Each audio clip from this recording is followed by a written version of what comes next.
छत्तीसगढ़ में 27 आईएएस और 24 आईएफएस अधिकारियों पर विभागीय जांच शुरू हुई, लेकिन कार्रवाई आज तक पूरी नहीं हो पाई। अब सवाल यह है कि क्या ये प्रशासनिक लापरवाही है या फिर सिस्टम की ढिलाई, जिसमें फाइलें तो चलती हैं पर फैसले नहीं आते। ये मामला विधानसभा में भी उठ चुका है और देखिए इस पर हमारी ये खास रिपोर्ट। राजेश कुमार टोप्पो, संजय अलंग, रानू साहू, समीर बिश्नोई, किरण कौशल, निरंजन दास, विवेक ढांड, तामन सिंह सोनवानी, आलोक शुक्ला, अनिल टुटेजा, डीडी सिंह, भुवनेश्वर यादव, संजीव कुमार झा। छत्तीसगढ़ में 2019 से 2024 के बीच कई आईएएस और आईएफएस अधिकारियों के खिलाफ दुरुपयोग, भ्रष्टाचार और कर्तव्य में कमी के आरोप लगे। सवाल साफ है, जब जांच पूरी हो चुकी है तो कार्रवाई आखिर क्यों नहीं हुई? सूत्रों के मुताबिक अधिकांश अधिकारी उस समय बड़े विभागों की जिम्मेदारी संभाल रहे थे और कई अभी भी महत्वपूर्ण पदों पर हैं। देखिए, छत्तीसगढ़ में आईएएस आईपीएस अधिकारियों को भगवान मान लिया गया है। इनके ऊपर कोई भी कार्रवाई कभी होते दिखाई नहीं देती है। छत्तीसगढ़ की तो बात छोड़िए, भारत सरकार का जो डीओपीटी है वहाँ पे शिकायत किए जाने के बाद भी कोई कार्रवाई नहीं होती। पीएमओ में शिकायत किए जाने के बाद भी कोई कार्रवाई नहीं होती। मैं आपको दो मामले बताऊंगा, दो मैं आपको कागज भी दिखाऊंगा। एक मामला 2018 का है, एक मामला फरवरी 2025 का है।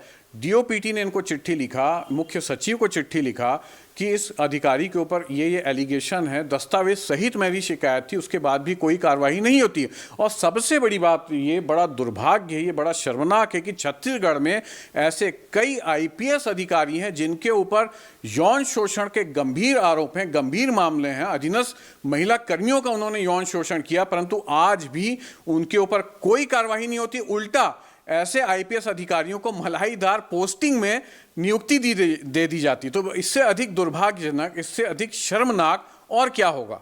ऐसे बड़े अधिकारियों को देखिए, सिस्टम है, सिस्टम बचा रहा है। एक सिस्टम बन गया है, एक माफिया बन गया है जो ऐसे अधिकारियों को बचा रहा है, ऐसे कर्मचारियों को बचा रहा है और इनकी मलाईदार पोस्टिंग भी हो जाती है। आप देखेंगे कि महादेव ऐप का मामला आता है, कई अधिकारियों को उनमें नाम आता है। महादेव ऐप के जो कर्ता धर्ता है उनसे लाखों करोड़ों रुपए लिए जाने का मामला आता है। ईडी कार्रवाई करती है, परंतु ऐसे आईपीएस आज भी बचे हुए घूम रहे हैं, उनके ऊपर कोई कार्रवाई नहीं होती। अच्छा, सबसे बड़ी बात है एसीबी और ईओडब्ल्यू की बात लें। अगर मैं 25 साल का इतिहास उठा के देखूं छत्तीसगढ़ में, तो सिर्फ पटवारी से लेके कोई आरआई या छोटे मोटे बाबू को ही पकड़ने का काम एसीबी ईओडब्ल्यू छत्तीसगढ़ में करता है। कोई जो बड़ी मछलियां हैं, आईएएस आईपीएस हैं, इनको पकड़ने का काम छत्तीसगढ़ में कभी नहीं करता। जबकि मेरा साफ कहना है, छत्तीसगढ़ की नौकरशाही गले तक भ्रष्टाचार में डूबी हुई है।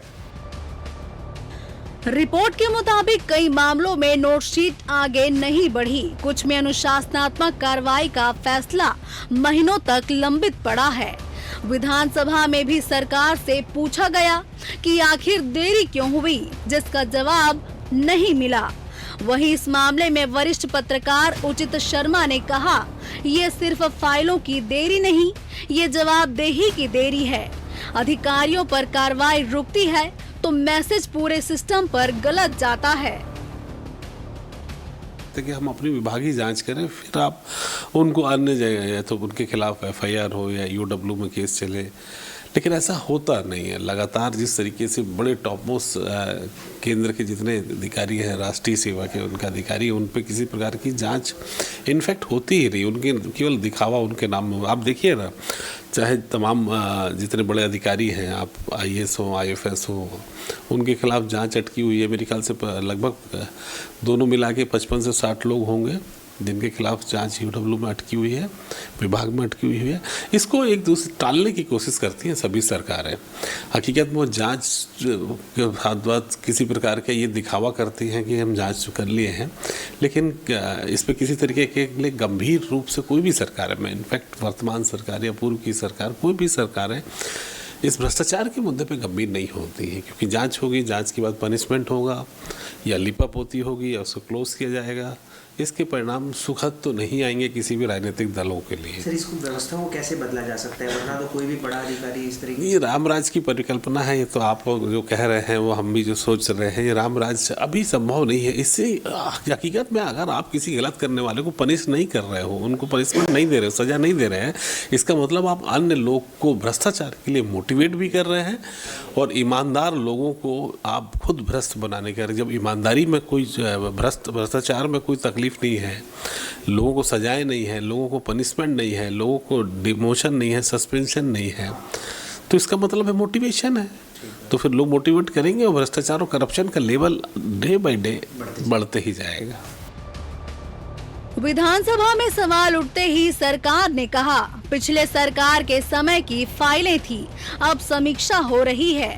हम जीरो टॉलरेंस की ओर काम कर रहे हैं और कोई भी भ्रष्टाचार करने वाला बख्शा नहीं जाएगा। अब हमारी सरकार करप्शन के मामले में जीरो टॉलरेंस की नीति अपना रही है और उसके तहत जो भी दोषीदार हैं, जहां से भी शिकायतें आ रही हैं, हमारी एजेंसियां जांच कर रही हैं और आरोप सिद्ध पाए जाने पर उनको दंडित भी करने का काम हो रहा है। माननीय विष्णुदेव साय जी का सुदर्शन चक्र चल ही रहा है, चलता ही रहेगा। माननीय मुख्यमंत्री जी ने स्पष्ट कर दिया है कि जीरो टॉलरेंस ही सरकार की नीति रहेगी। वहीं इस पूरे मामले को लेकर कांग्रेस का ये कहना है कि जब विपक्ष में थे तो सरकार पर सवाल उठाते थे, अब खुद कुछ नहीं कर रहे। अगर अधिकारी दोषी हैं तो कार्रवाई करें, वरना ये सिर्फ राजनीतिक दिखावा है। देखिए, भारतीय जनता पार्टी की सरकार 15 साल इस प्रदेश में थी। 15 साल जो कल कारनामे वो लोगों ने किया है, यही अफसर जो इस प्रदेश में काबिज थे, ये तमाम अफसर इन सभी चीज़ों को जानते हैं।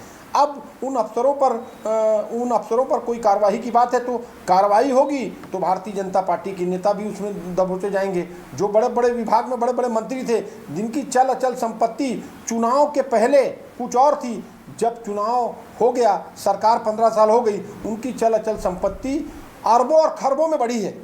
सैकड़ों उदाहरण है, चाहे अमर अग्रवाल की बात करें, राजेश मूणत की बात करें, बृजमोहन अग्रवाल जी की बात करें, अजय चंद्राकर जी की बात करें, इनकी चल अचल संपत्ति 15 साल 20 साल पहले क्या थी और आज इनकी चल अचल संपत्ति क्या है, इसको आप पता लगा लीजिए। आपको पता चल जाएगा कि भ्रष्टाचार के मुख्य स्रोत और भ्रष्टाचार करने वाले मुख्य लोग यही थे। राज्य में सैकड़ों छोटे कर्मचारियों पर कार्रवाई होती रहती है, लेकिन बड़े अधिकारियों की फाइलें सिस्टम में अटक जाती हैं।